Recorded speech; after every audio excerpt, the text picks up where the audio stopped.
చెప్పురా. అన్నా, అమ్మ నువ్వు ఇద్దరూ నా రెండు కళ్ళన్నా. ఒక కన్ను వేలితో పొడుచుకొని ఎలా బాధ పెట్టుకుంటాను చెప్పు.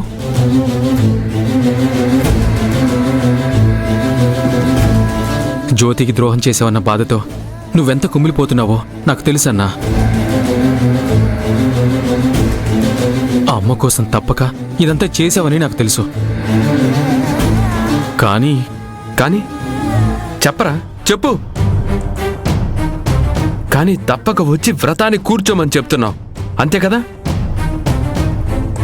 ప్రాణం కంటే ఎక్కువగా జ్యోతిని ప్రేమించి పెళ్లి చేసుకున్నానురా. నా కర్మ, నా తలరాత బాగోలేక అమ్మ ప్రాణం కోసం జ్యోతికి సౌతిని తెచ్చిపెట్టాను. తను మహారాణిలా ఉండాల్సుంటే ఇంటి పని మనిషిలా ఉండాల్సిన దుస్థితి తీసుకొచ్చానురా. అది చాలదన్నట్టు ఇప్పుడు ఆ శ్రావ్య పక్కన కూర్చొని జ్యోతి గుండె మండేలా ఎలా చేయమంటావురా?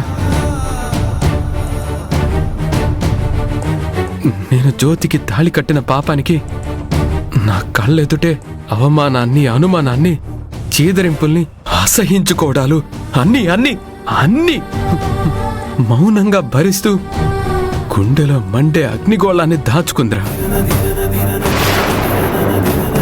ఏ భార్య అయినా తన భర్త ప్రేమ తనకి మాత్రమే దక్కాలనుకుంటుంది. అలాంటిది శ్రావ్య పక్కన నేనుంటే జ్యోతి పడే నరకం ఎలా ఉంటుందో చెప్పడానికి మాటలు రావట్లేదు.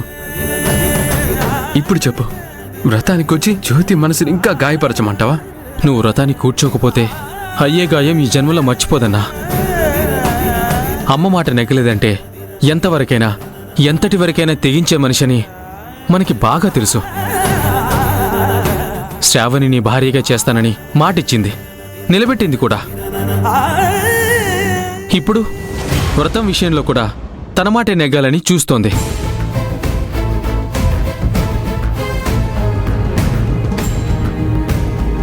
అది నువ్వు వినకపోతే